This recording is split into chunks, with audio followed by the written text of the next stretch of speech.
Hi, my name's Josie, and I'm here with two of my colleagues, Teresa and Dorothy, and we're talking about how adult children will initiate a conversation with their parent about either care in the home or perhaps even moving into long-term care. So Teresa, when is the right time to start the conversation? Josie, the right time to start a conversation about care needs is before there's ever a crisis. So a good rule of thumb is the 40-70 rule, and that is if you're a child or you're 40 years of age and you have a parent who's 70, then start having those conversations. Unfortunately though, more often than not is the case that these discussions take place when there's some sort of a crisis happening. What kind of care is available in the communities to support our parents? Well, there are many options available to family members that they should consider. The first is home care, where the family member can stay in the home and services provided in their own environment.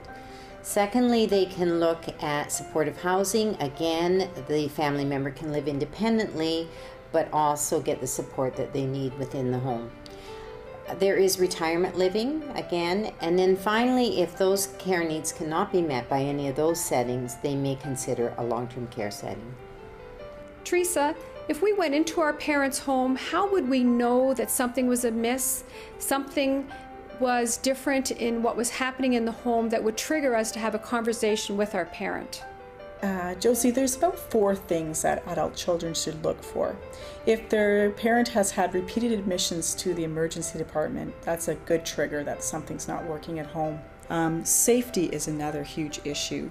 If a child is going home and finding that mom's leaving a kettle on, or if she's finding that mom's having difficulty keeping dad in the house at nighttime because he's exit seeking or through the day, then it's time to give some consideration to other options. Another issue of concern for children and also for caregivers is incontinence. When the person that is being cared for becomes incontinent, it is difficult for people. And lastly is if you're a caregiver in the community, sometimes they too are socially isolated. It's a difficult job to be doing all on your own, and sometimes that's a trigger for kids to sit down with their mom and dad and have a heart-to-heart discussion.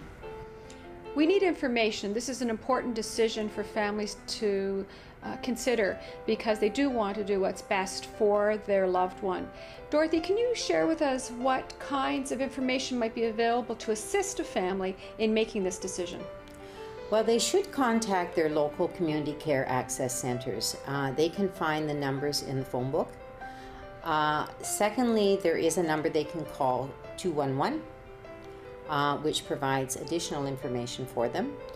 And finally, they can go on the Ministry of Health and Long-Term Care website, which lists all of the long-term care facilities in Ontario, and more importantly, how those facilities fare against Ministry of Health standards.